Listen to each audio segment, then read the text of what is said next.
Hello दोस्तों। तो कैसे हैं आप सभी लोग। मैं उम्मीद करता हूँ आप सभी लोग बढ़िया होंगे, ज़बरदस्त होंगे। तो आज के इस वीडियो में हम नए चैप्टर की शुरुआत करने वाले हैं जो कि है ऊंचाई और दूरी। तो इस चैप्टर के नाम से ही पता चल रहा है ऊंचाई और दूरी के बारे में हम यहाँ पर पढ़ेंगे, लेकिन यहाँ पर बिना किसी यंत्र के, बिना किसी माप की सहायता से हम ऊंचाई और दूरी निकालेंगे। तो ऊंचाई और दूरी आप किसकी निकाल सकते हो। आपको कोई बिल्डिंग दे दी जाए, वो चाहे 8 मंजिल हो, 10 मंजिल हो, 12 मंजिल हो, कुछ कितनी भी ऊंची दे दी जाए।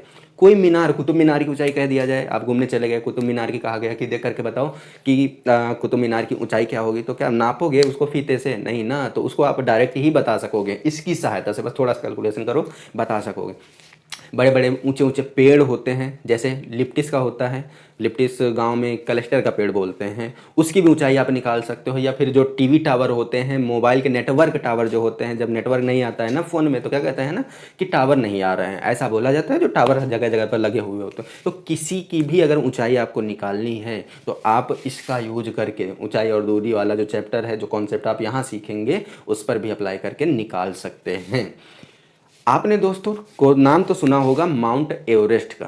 क्या कहा जाता है, सबसे ऊंची चोटी बोला जाता है। विश्व की सबसे ऊंची चोटी कौन सी है? तो माउंट एवरेस्ट है। कहाँ है? नेपाल में। क्या आपने कभी सोचा है कि उसकी ऊंचाई सबसे ज़्यादा है? ये कैसे पता चला? क्योंकि स जो हिमालय है, हिमालय में तो बहुत सारे पर्वत पड़ते हैं, तो सबसे ज़्यादा ऊंचाई इसी की है। कैसे पता चला? किसी ने मापा ही होगा। तो सच में ये बिना मापे तो हम बता ही नहीं सकते, तो मापा गया था। उसके लिए एक यंत्र का प्रयोग किया गया था जिसे बोला जाता है थियोडोलाइट। क्या बोला जाता है? थियोडोलाइट। काफ़ी टाइम पहले, ये 1852 के आसपास इस यंत्र का प्रयोग किया गया था। किसने किया था? सर जॉर्ज एवरेस्ट ने। किसने? सर जॉर्ज एवरेस्ट ने इस यंत्र का प्रयोग किया और उन्होंने उस यंत्र की सहायता से पर्वतों को, बहुत सारे पर्वतों की ऊंचाई को मापा और बताया कि सबसे ऊंचा जो पर्वत है, पर्वत चोटी है, वो कौन सी है? माउंट एवरेस्ट की। पहले इसका नाम माउंट एवरेस्ट भी नहीं हुआ करता था। उन जिन्होंने इस पर्वत की ऊंचाई को मापा था उनका नाम था सर जॉर्ज एवरेस्ट। उनके ही नाम पर रख दिया गया था माउंट एवरेस्ट। ठीक है। तो ये क्वेश्चन मैंने क्यों यहाँ पर लिया है? क्योंकि वहाँ पर जो यंत्र यूज किया गया था, उस यंत्र में पूरा त्रिकोणमिति नियमों का ही कॉन्सेप्ट लगा हुआ था। पूरा त्रिकोणमिति नियम ही लागू होता था, जिसकी सहायता से वहाँ पर उस पर्वत की ऊंचाई को मापा गया था, जिसे हम कहते हैं विश्व की सबसे ऊंची चोटी। तो वहाँ हम यहाँ पर तो फिलहाल यंत्र नहीं लेने वाले हैं कोई, यहाँ पर तो हम बस इन्हीं दो छोटे छोटे हाथों से ही सॉल्व करेंगे। तो चलिए बिना टाइम वेस्ट किए हम समझ लेते हैं कि ऊंचाई और दूरी किसी भी वस्तु की कैसे निकालते हैं। तो ऊंचाई और दूरी निकालने के लिए हमको कुछ बिंदुओं का ज्ञान होना बहुत ज़रूरी है। उनमें से पहला है उन्नयन कोण, बहुत ही इम्पॉर्टेंट है उन्नयन कोण। और दूसरा है अवनमन कोण। उन्नयन कोण और अवनमन कोण, ये दोनों कोण क्या होते हैं, इसको चलिए डायग्राम से समझते हैं कि क्या होते हैं। उन्नयन कोण की बात करें तो आप मान के चलो कि ये एक मीनार है, ठीक है। अब ये इस मीनार से कुछ दूरी पर आप खड़े हुए हैं। आप कुछ दूरी पर इस मीनार से खड़े हुए हैं। अब आपसे कहा गया कि आप इस मीनार को देख करके बताइए, इसके शिखर को देखिए और बताइए कि ये कितना ऊंचा है। तो जब देखने की बात आएगी शिखर को, तो आपको ये अपनी मुंडी को, ऐसे खड़े हुए हैं अभी सामने देख रहे हैं, फिर ऐसे करके देखेंगे कि नहीं, ऊपर उठाना पड़ेगा। और जैसे ही आप ऐसे करके जितना मुंडी उठाए हैं उतना ही क्या बनेगा? कोण बनेगा। एक कोण बनेगा। जैसे ही आप मुंडी ऊपर की ओर उठाएंगे तभी देख पाएंगे। तो यहाँ से एक कोण बनेगा, ये कोण बनेगा। मान लेते हैं थीटा। थीटा मतलब कुछ भी कोण हो सकता है, वो डिपेंड करता है कितनी ऊंची मीनार होगी और कितनी दूरी पर आप खड़े हैं, इन सब पर डिपेंड करेगा। तो ये जो थीटा कोण बनता है, यही हमारा क्या कहलाता है? उन्नयन कोण। मुंडी को ऊपर करके देखा जाए तो जो कोण बने वो उन्नयन कोण। इसका जस्ट उल्टा होता है अवनमन कोण। आप ऊंचाई पर खड़े हैं और मुंडी को ऊपर से, अब नीचे कोई वस्तु, मान लो नीचे की ओर एक बॉल पड़ा हुआ है, तो ऊपर आप 2 मंजिल की बिल्डिंग पर खड़े हुए हैं, ऊपर से आप नीचे की ओर देखेंगे तो आप पहले सामने देख रहे थे, क्षैतिज देखा होगी, फिर ऐसे कि नीचे तो झुकाओगे, तो ऐसे करके ऐसे जैसे ही झुकाओगे तो ये कोण बनेगा कि नहीं बनेगा? कुछ ऐसा। देखिए यहाँ पर मान लो एक ये बिल्डिंग है और यहाँ पर बालकनी बनी हुई है। बालकनी में आप खड़े हैं, आप बालकनी में खड़े हैं। अभी तो आप सामने की ओर देख रहे हैं, सामने की, लेकिन अचानक नज़र पड़ी आपकी कि यहाँ पर एक बॉल है।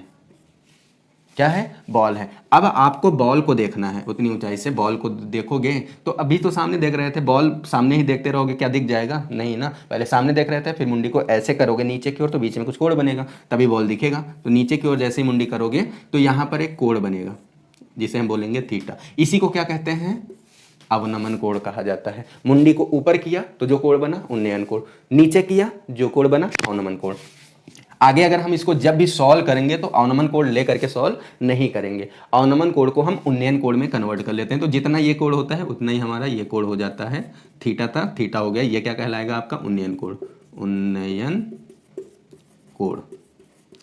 कैसे बनाया, इसको कन्वर्ट किया जाता है अवनमन से उन्नयन में, तो इसमें एक आकृति देख लीजिएगा, या तो सीधा जेड बन जाएगा या तो उल्टा जेड। तो यहाँ पर कहाँ पर बना दे रहे हैं, ऐसा नहीं होगा, जेड बनेगा कुछ ऐसा करके, उल्टा जेड बन जाएगा। तो ये अवनमन कोण होगा और ये उन्नयन कोण, अवनमन कोण उन्नयन कोण में कन्वर्ट हो जाएगा। मान लो ये 30 डिग्री का है तो अवनमन कोण, तो ये 30 डिग्री का हो जाएगा उन्नयन कोण, कन्वर्ट कर लिया।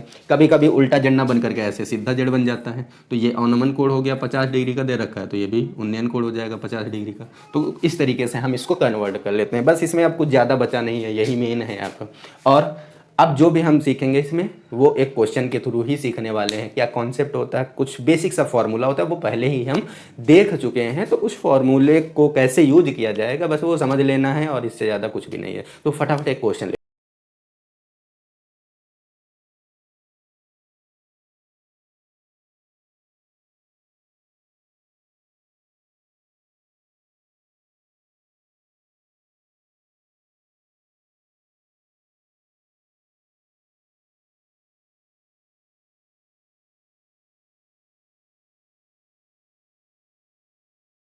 दोस्तों कहा गया है धरती पर मीनार ऊर्ध्वाधर खड़ी है।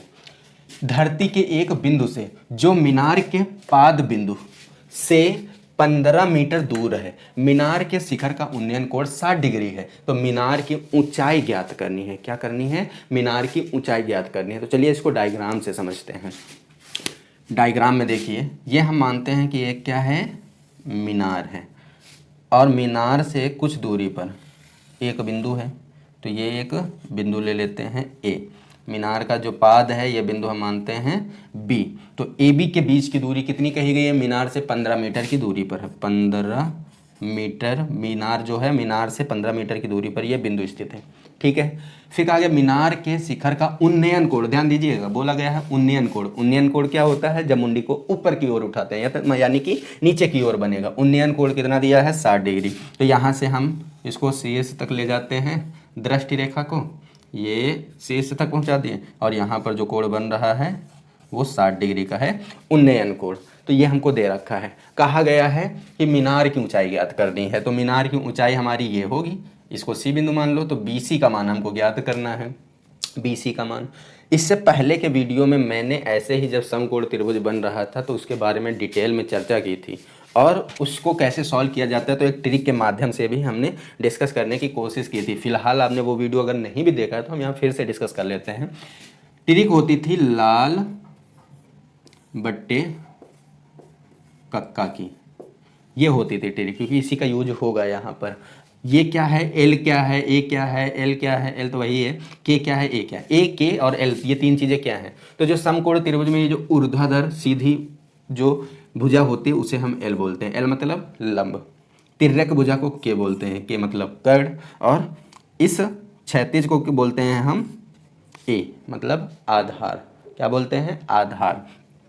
यहाँ पर आप कोई और बिंदु ले लीजिएगा, क्योंकि यहाँ पर दोनों सेम हो जाएंगे। तो BC हम यहाँ पर डी कर लेते हैं, ठीक है। तो कुछ ऐसा हो जाएगा।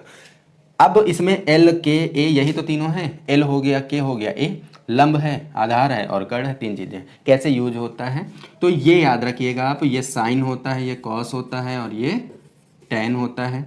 कॉसेक, सेक, कॉट। और जो इससे पहले वीडियो बनाया था उसमें मैंने बहुत ही डिटेल में बताया था, जरूर देखिएगा, बहुत इंपॉर्टेंट। अगर आपसे कहता है साइन थीटा का मान बताओ, साइन थीटा का, तो क्या बताओगे आप, लंब बट्टे कर्ण। कॉस का कहा जाए तो लंब बट्टे आधार बट्टे कर्ण। टैन का कहा जाए तो लंब बट्टे आधार, बता सकते हो। इसका उल्टा ये सेक होता है, कॉस का साइन का होता है कॉसिक, कॉस का होता है सेक और टैन का होता है कॉट। तो उल्टा कर दो इनको। अगर कॉसिक का पूछा जाए तो कर्ण बट्टे लंब, सेक का पूछा जाए कर्ण बट्टे आधार, कॉट का पूछा जाए तो आधार बट्टे लंब, ऐसा कर दो। अब इसका यूज करते हैं अपने क्वेश्चन में। तो यहाँ पर देख लो पहले दिया क्या क्या है। तो हमको थीटा पता है, क्या पता है, थीटा पता है जो कि 60 डिग्री दे रखा है। उसके बाद आधार पता है ए का मान दिया है 15 मीटर।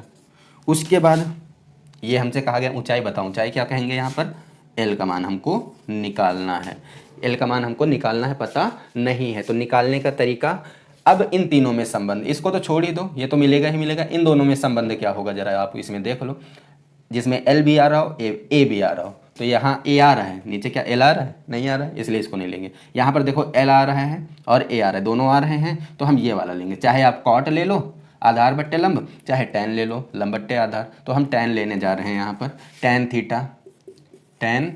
थीटा बराबर क्या होता है, लंब बट्टे आधार होता है, लंब बट्टे आधार होता है। यहाँ पर मान रखेंगे टैन थीटा की जगह थीटा का मान आ जाएगा 60 डिग्री, बराबर लंब हमको दे रखा है, नहीं दे रखा, लंब निकालना है, आधार दे रखा है 15, तो ये 15 हो जाएगा, ऊपर लंब ऐसे ही लिख देंगे।